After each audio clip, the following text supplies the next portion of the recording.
28 years later would finally justify Danny Boyle's controversial 28 Days Later ending change.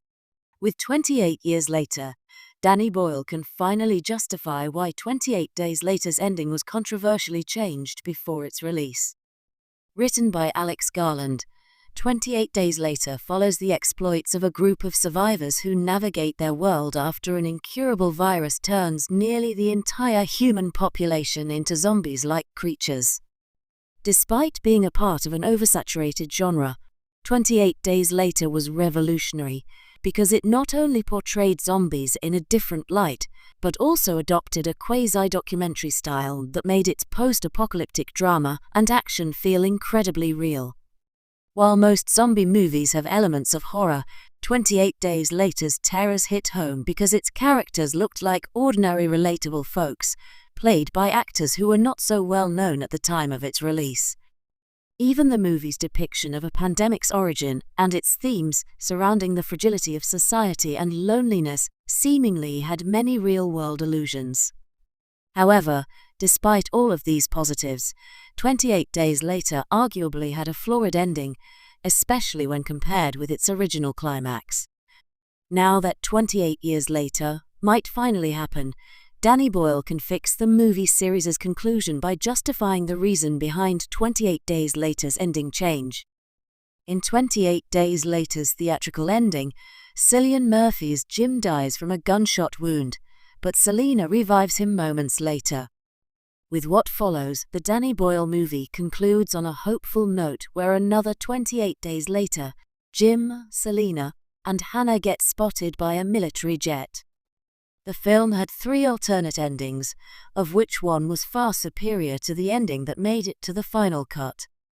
Although relatively more grim, the superior alternate ending realistically showed Jim succumbing to his wounds, with Selena and Hannah failing to revive him. Unfortunately, just to make 28 Days Later more crowd-pleasing, the movie's final cut adopted a more optimistic ending. Although the final cut of 28 Days Later's conclusion is not terrible, it chips away at the realism the rest of the movie brings to the table. The main character's survival towards the end seems to give him a plot armor since, even in the movie's opening scenes, he had woken up from a coma after an accident had nearly killed him. While this ending would have worked just fine for most other run-of-the-mill zombie flicks, it does not seem to be in tandem with the dark themes and gritty realism of the events that lead to it. All these factors make it hard not to believe that 28 Days Later's final cut had the wrong ending. When 28 Days Later released in 2002, it redefined the zombie genre with its bleak tone, terrifyingly fast-infected, and a haunting exploration of human morality after societal collapse. But one of the film's most divisive elements was its ending. Danny Boyle chose a more hopeful conclusion over the far grimmer original.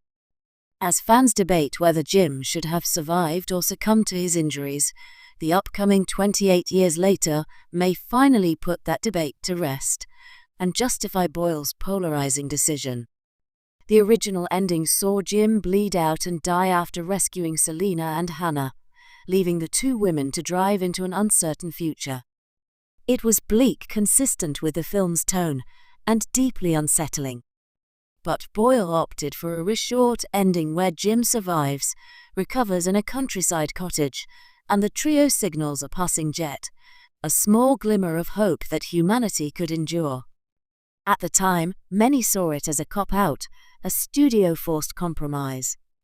Yet if 28 Years Later picks up this thread, portraying a world that has slowly, painfully rebuilt over nearly 3 decades, where the infected are part of history, but scars still linger, that original hopeful note becomes essential. Jim's survival may symbolize that the human spirit didn't just survive, it fought back. That ending, once controversial, could now serve as the emotional bridge between devastation and rebirth. Boyle's sequel trilogy is reportedly ambitious, with 28 Years Later possibly reuniting original characters and exploring long-term consequences of the rage virus. If it turns Jim's escape from death into a meaningful narrative arc, perhaps even showing how his legacy helped shape post-pandemic recovery. Then the 2002 ending wasn't a soft retreat. It was a calculated beginning. In that light, 28 years later isn't just a sequel, it's redemption for a choice that once split audiences.